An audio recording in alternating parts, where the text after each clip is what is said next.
தூத்துக்குடி மாவட்டம் ஏரல் அருகே உள்ள உமரிக்காடு பகுதியைச் சேர்ந்தவர் சதீஷ். இவரது தங்கை அம்புஜம் அம்மாள். இவர்கள் இருவரும் இணைந்து தூத்துக்குடி திருச்செந்தூர் சாலையில் பழைய காயல் மெயின் ரோடு பகுதியில் அரசு உதவி பெறும் மழலையர் மற்றும் துவக்கப்பள்ளி ஒன்றை நடத்தி வந்தனர். பள்ளி செயல்பட்டு வரும் இடம் சதீஷுக்கு சொந்தமானது.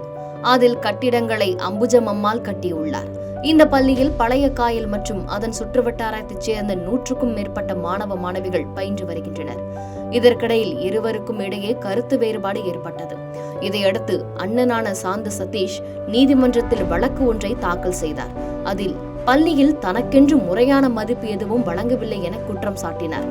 மேலும் அந்த பள்ளியே தன்னுடைய நிலத்தில்தான் உள்ளது என்றும், இருப்பினும் அங்கு இருப்பவர்கள் யாரும் எனக்கே மரியாதை கொடுக்கவில்லை என்றும், மேலும் தனது தங்கை பள்ளியின் நிர்வாகத்தை அனைத்தும் தான் பார்க்க வேண்டும் என்று என்னை முழுமையாக வெளியேற்றும் முயற்சியில் ஈடுபட்டு வருகிறார் என்றும், எனவே பள்ளி உள்ள எனக்கு சொந்தமான இடத்தை என்னிடம் மீட்டுத் தர வேண்டும் என கூறியுள்ளார். இதை விசாரித்த நீதிமன்றம் சாந்த சதீஷுக்கு சொந்தமான இடத்தில் உள்ள பள்ளி கட்டிடங்களை இடித்து உத்தரவிட்டு, இதை விசாரித்த நீதிமன்றம் சாந்த சதீஷுக்கு சொந்தமான இடத்தில் உள்ள பள்ளி கட்டிடங்களை இடித்துவிட்டு நிலத்தை அவரிடமே ஒப்படைக்க வேண்டும் என்று உத்தரவு பிறப்பித்தது. இதற்கிடையில் இன்றைய தினம் நீதிமன்ற உத்தரவை அடுத்து முதல் கட்டமாக பள்ளியில் உள்ள பொருட்கள் அனைத்தும் வெளியேற்றப்பட்டது. காலை நேரத்தில் தங்களது குழந்தைகளை அழைத்து வந்த பெற்றோர் பள்ளியில் உள்ள பொருட்கள் அனைத்தையும் வெளியேற்றுவதைக் கண்டு அதிர்ச்சி அடைந்தனர். தற்பொழுது வரை பள்ளியில் உள்ள பொருட்கள் அனைத்தும் வெளியேற்றப்பட்டது. மேலும் கட்டிடத்தை இடிப்பதற்கான பணிகளும் தொடங்க உள்ளது. இந்நிலையில் அந்த பள்ளியில் பயின்ற 100க்கும் மேற்பட்ட மாணவ மாணவிகளின் நிலை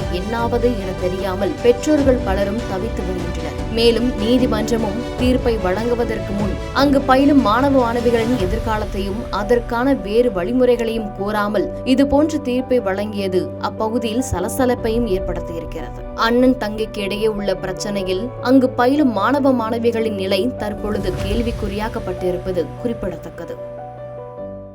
செய்திகளை உடனுக்குடன் தெரிந்து கொள்ள கீழ்கண்ட கேபிள் மற்றும் டிடிஹெச் நெட்வொர்க்குகளில் எம்நாடு செய்தி தொலைக்காட்சியை காணுங்கள். பாதகம் செய்பவரை கண்டால் நாம் பயம் கொள்ளலாகாது பாப்பா. மோதி மிதித்து விடு பாப்பா, அவர் முகத்தில் உமிழ்ந்து விடு பாப்பா. அண்மை செய்திகளை உடனுக்குடன் தெரிந்து கொள்ள இணைந்திருங்கள் எம்நாடு தொலைக்காட்சியுடன்.